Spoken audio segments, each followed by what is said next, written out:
Assalamualaikum warahmatullahi wabarakatuh. Perkenalkan, nama saya Banggi Pratama Muhammad Irfan, absen 28 dari kelas C2, ingin menjelaskan tentang sel. Materi ini yaitu dari bab 1, yaitu menjelajah sel. Yaitu yang pertama, apa itu sel? Sel adalah unit struktural dan fungsional terkecil dari semua organisme hidup yang mampu melakukan aktivitas biologis secara mandiri. Setiap sel memiliki membran plasma, sitoplasma, dan materi genetik, yaitu DNA, yang diatur oleh ribosom. Dan sel dibagi menjadi dua jenis utama, yaitu prokariotik dan eukariotik, berdasarkan ada atau tidaknya membran inti. Untuk yang kedua yaitu unit sel. Unit sel dibagi menjadi tiga, yaitu pertama, unit terkecil. Sel adalah struktur terkecil yang masih menunjukkan semua karakteristik kehidupan.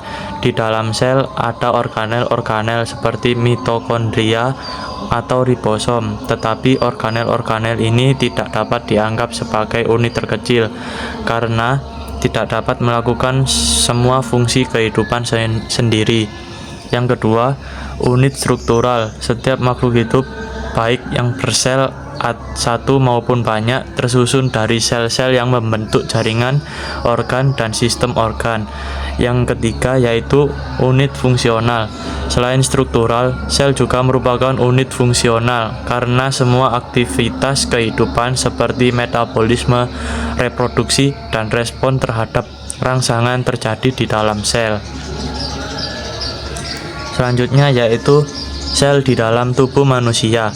Tubuh manusia terdiri dari triliunan sel yang merupakan unit dasar kehidupan, di mana setiap jenis sel memiliki struktur dan fungsi yang berbeda untuk mendukung berbagai sistem tubuh.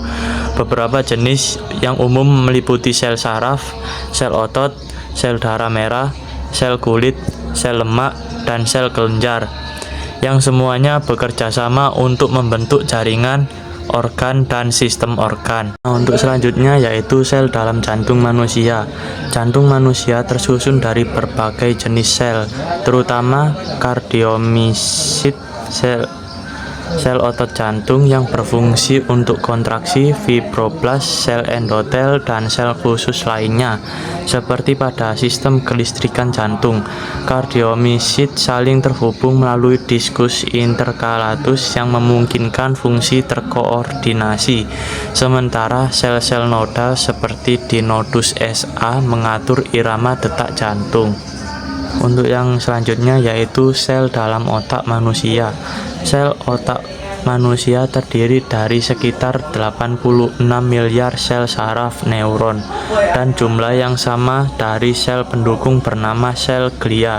Neuron bertugas mengirim dan menerima sinyal listrik serta kimia, sedangkan sel glia memberikan dukungan struktural dan nutrisi untuk neuron.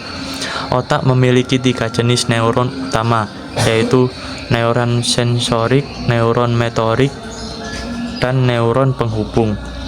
Yaitu sel dalam hati manusia. Sel dalam hati manusia terdiri dari berbagai jenis seperti hepatosit, sel utama yang melakukan metabolisme, sel Kupffer bertugas membersihkan zat asing, dan sel darah merah tua, sel stellata, dan sel epitel biliar.